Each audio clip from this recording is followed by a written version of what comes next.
Doutor Dimas, Oi, boa Paulo. noite. Boa noite. Seja muito bem-vindo mais uma Obrigado. vez ao nosso Tribuna Independente. Obrigado. Já estava Fábio. com saudades, hein? Eu também. Olha só. Hoje também vamos falar sobre um assunto muito importante, muito interessante, né? Sobre a questão dos padres jesuítas e a cultura ocidental. Bom, esse assunto foi o tema, né, professor, de uma palestra ministrada pelo senhor no Museu de Arte Sacra aqui de São Paulo. Como é que foi essa experiência de fazer uma palestra sobre esse assunto?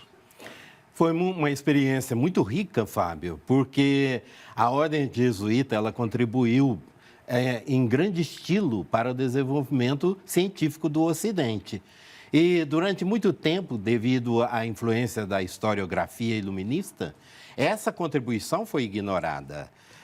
Porque mesmo os grandes iluministas criaram uma visão um tanto quanto preconceituosa em relação à Igreja Católica, no sentido de que a Igreja não teria contribuído para a ciência, quando, na verdade, a ciência ocidental nasceu dentro da Igreja Católica. Entendi. A Igreja que criou condições para que a nossa ciência ocidental surgisse.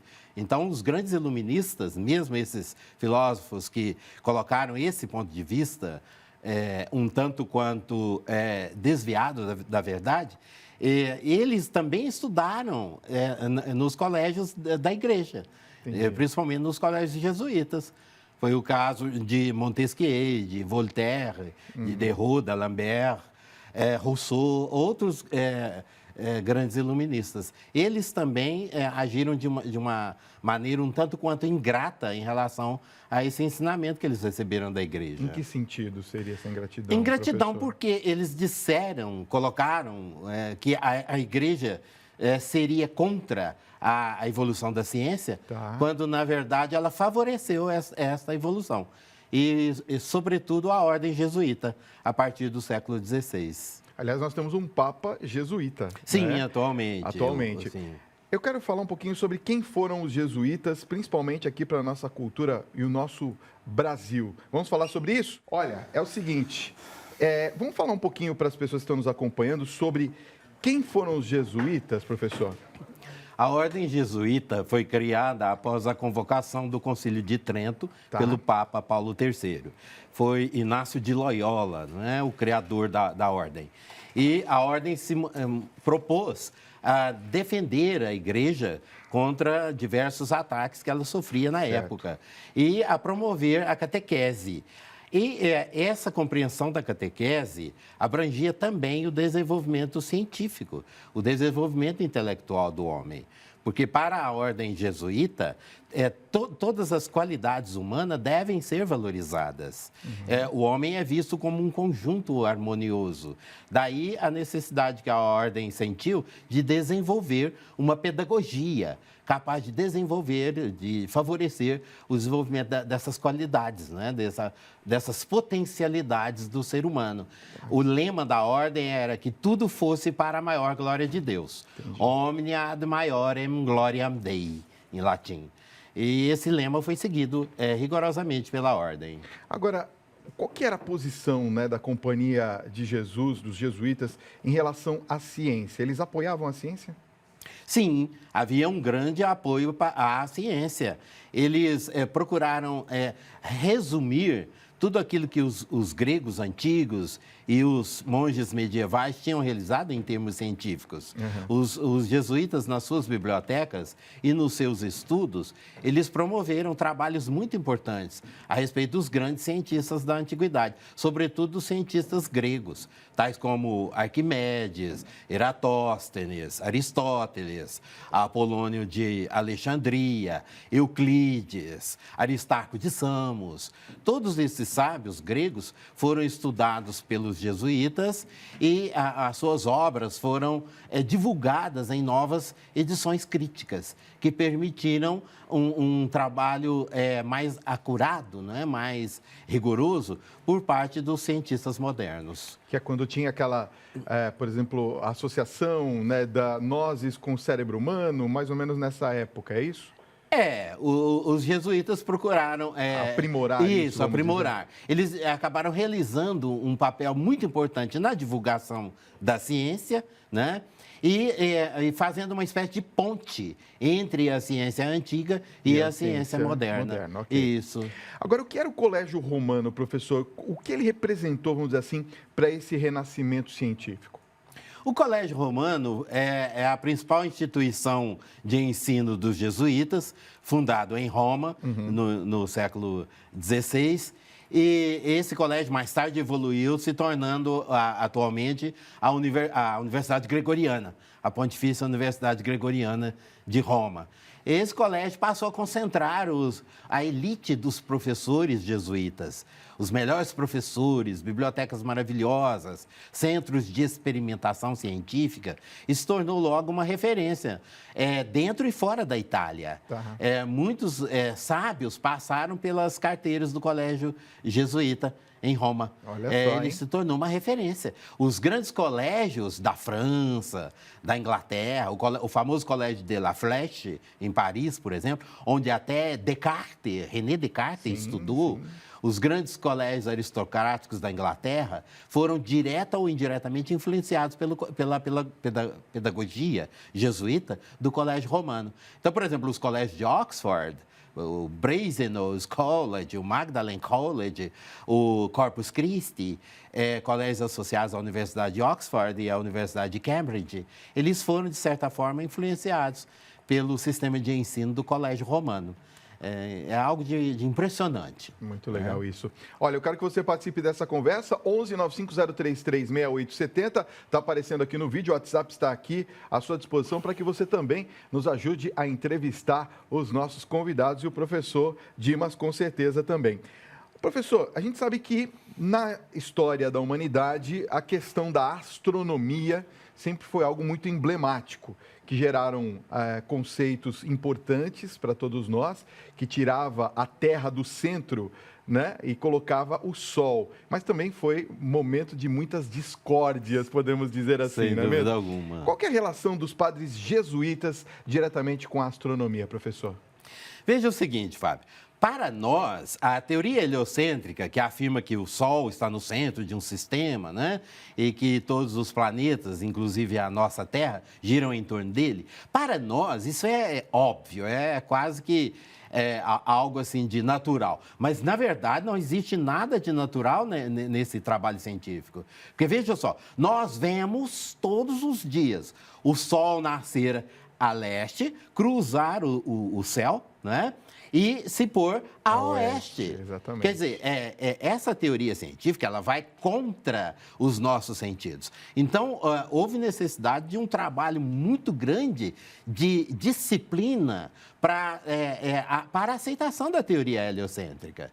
E os jesuítas, eles vão fazer novamente essa ponte entre o heliocentrismo e o geocentrismo, né? A teoria antiga. Entre a teoria de Copérnico, a moderna, e a teoria de Ptolomeu, a antiga. Eles colocaram, as duas teorias foram definidas pelos jesuítas de maneira muito clara.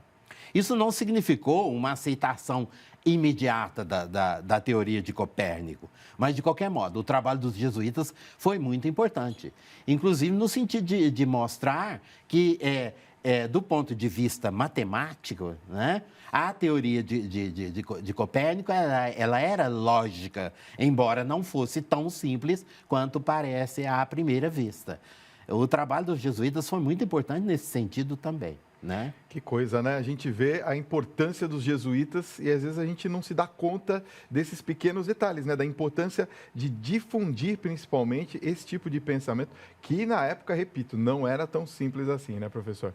Nós vamos continuar esse papo. Eu quero falar sobre o padre Kircher, pode ser? Sim. Olha, professor, eu queria falar sobre o padre Kircher. Quem que foi o padre Kircher? É um alemão, não é? Sim, o padre Kircher era um jesuíta alemão que viveu no início do século XVII e dotado de uma inteligência maravilhosa. Ele era aquilo que nós podemos chamar de um polímata, que lembra muito Aristóteles, Leonardo da Vinci, pela amplitude dos seus conhecimentos, pela sua curiosidade universal. Uma curiosidade que estava voltada para conhecimentos de química, alquimia, matemática, astronomia, geografia, o estudo da Lua, não é? Chamado selenografia, o estudo dos oceanos, das marés, das correntes aéreas, da fauna, da flora, da geologia, da medicina, da matemática, da música. Por tudo isso o padre Kircher se interessou. E isso o levou a receber merecidamente o título de o maior professor da época. E ele era professor do Colégio Romano.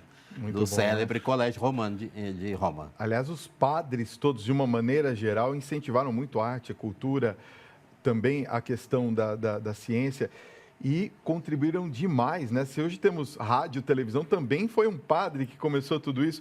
Tem um outro padre que eu queria que o senhor falasse, que também teve uma importância muito grande no papel científico, é o padre Clavius. O padre Clavius também era um alemão, um jesuíta. Um alemão também. Jesuíta alemão, que se destacou sobretudo nos conhecimentos matemáticos. Sim, ele se interessou muito pela chamada Bíblia da Geometria, né? Sim. Que são os elementos de Euclides. Ele promoveu uma edição crítica dos elementos de Euclides e, com isso, ele dá margem a uma nova e impressionante evolução na ciência matemática. A chamada geometria analítica de Descartes, de Leibniz, de Kant, num certo sentido também, dos irmãos Bernoulli, de Euler, de Lagrange. Todos esses cientistas, né, esses matemáticos, devem algo às pesquisas do padre Clavius. Na área da matemática, no campo matemático, sobretudo da geometria. Agora, a gente sabe que Einstein foi um dos grandes pensadores, né, um dos grandes colaboradores nesse sentido. Quem que foi o grande precursor de Einstein entre os jesuítas, professor? Por incrível que pareça, é um jesuíta chamado Padre Boscovich. Ele era sérvio e viveu na Itália. Também estudou e ensinou no Colégio Romano e depois em outros colégios jesuítas da Europa. O padre Boscovich é um caso impressionante, é quase inacreditável os conhecimentos, o potencial, não é, de conhecimentos matemáticos, físicos matemáticos do padre Boscovich. Ele é considerado o criador do chamado conceito de campo de força, tão importante na física moderna. Então, por incrível que pareça, nós podemos fazer também uma ligação, uma associação entre o padre Boscovich e os grandes criadores da teoria atômica, como Faraday, Rutherford, Lord Kelvin, Louis de Broglie, Hermann Weyl e o próprio Einstein. O padre Boscovich formulou uma teoria atômica importante sobre a estrutura do átomo e a estrutura da matéria. Além disso, ele é considerado o maior intérprete de Newton, de Isaac Newton. Tanto é que a obra-prima de Newton, né, chama-se Filosofia Natural nos seus princípios matemáticos, né? Em latim, Philosophiae Naturalis Principia Mathematica. E a obra-prima do padre Boscovich chama-se Teoria da Filosofia Natural, é considerada numa única lei de todas as forças existentes na natureza. No seu original em latim, Theoria Philosophiae Naturalis, ad unicam legem redacta, virium in natura existentium. Então, o padre Boscovich é também considerado o maior intérprete da física de Newton. É algo de impressionante. A presença desse jesuíta, infelizmente nem tão considerado hoje em dia, nem tão conhecido e reverenciado como deveria. Mas é impressionante o papel do padre Boscovich na evolução da ciência ocidental e principalmente na teoria atômica. Aliás, os jesuítas têm essa característica de serem bastante organizados, né? Bastante estudiosos, sim, não é? Grandes Aliás, estudiosos. Eu queria que o senhor falasse também um pouquinho, claro, não posso deixar que o senhor saia daqui sem falar sobre a nossa língua, né? A tupi, que, na verdade, os jesuítas tiveram uma ligação muito forte com a língua daquela época, né? Aqui no Brasil. Sim, quando os jesuítas chegaram aqui, eles perceberam a riqueza linguística, né, dos nossos indígenas. As nossas tribos tupis-guaranis falavam cerca de 1.300 línguas diferentes. Que coisa, né? 1.300 línguas. Os padres jesuítas procuraram, então, unir uma língua franca, uma língua que unisse, né, essas diversas línguas, a fim de facilitar o trabalho. Só para entender, palavras que funcionavam nessas 1.300 e eles juntaram e formaram uma espécie de um alfabeto, alguma coisa do gênero. Uma língua comum. Uma língua comum. Chamada Inhengatu, ou língua geral. Que legal. E essa língua passou a ser conhecida em toda a colônia, de tal modo que até a primeira metade do século XVIII, a maior parte da nossa população falava tupi-guarani, o Inhengatu, né? E se não fosse a interferência que a gente pode considerar como infeliz, né, do Marquês de Pombal, nós seríamos possivelmente bilíngues, nós falaríamos português e tupi-guarani. Tupi-guarani na forma do Inhengatu. Mas o Marquês de Pombal obrigou os coloniais a falar português.